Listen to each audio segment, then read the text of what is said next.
Janasena general body సమావేశంలో deputy CM Pawan Kalyan కీలక ఆదేశాలు ఇచ్చారని మంత్రి నాదెండ్ల మనోహర్ అన్నారు. వైసీపీ చేస్తున్న అసత్య ప్రచారాలను తిప్పికొట్టాలని తెలిపారన్నారు. ఈ సమావేశంలో తిరుమల లడ్డు కేంద్ర బడ్జెట్పై చర్చించామని అన్నారు.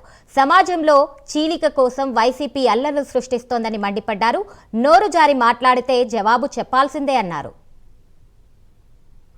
ప్రజలు చేస్తున్న కార్యక్రమాలు, ప్రజల కోసం మేలు చేసే కార్యక్రమాలని వీళ్ళను క్షేత్రస్థాయిలో అడ్డుకుని దుష్ప్రచారం చేస్తున్నారో వాటిని తిప్పికొట్టే విధంగా అంతిమంగా కూటమి ప్రభుత్వం చేస్తున్న మంచి కార్యక్రమాలు ప్రజల్లో తీసుకెళ్ళడానికి ఒక స్పష్టమైన కార్యాచరణ మేము రూపొందించుకుని ఒక ఇంటెన్సివ్ మోడ్లో ఈ వారం నుంచి మేము క్యాంపెయిన్ చేసుకుంటూ క్షేత్రస్థాయిలో ప్రజలకి మరింత అంకిత భావంతో సేవలు అందిస్తాం.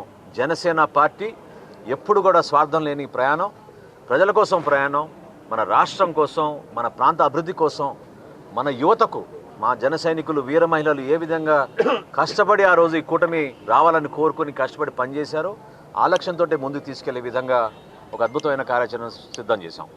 లా అండ్ ఆర్డర్ గురించి ఏం మాట్లాడలేదండి ఈరోజు సమావేశంలో.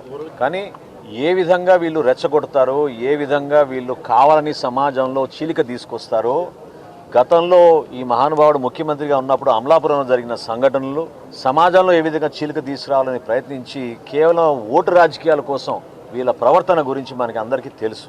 కాబట్టి అప్రమత్తంగా ఉండి ప్రజలకి ఏమాత్రం కూడా ఇబ్బంది కలగకుండా వాస్తవాలు ప్రజలకి తెలిసే విధంగా ఎవరైతే నోరు జారి ఇష్టానుసారంగా మాట్లాడి కించపరిచే విధంగా ప్రవర్తిస్తారో ఖచ్చితంగా దానికి ధీటుగా జవాబు చెప్పాల్సిన బాధ్యత మనందరిపైన ఉంది.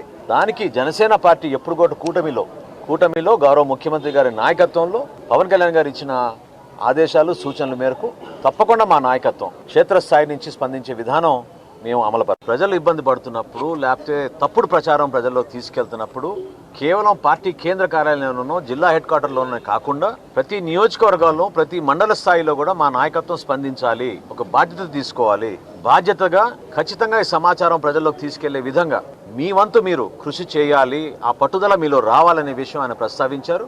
అందరూ ఏకీభవించారు. తప్పకుండా ఆ విధంగా రాబోయే రోజుల్లో పార్టీలో జరగాల్సిన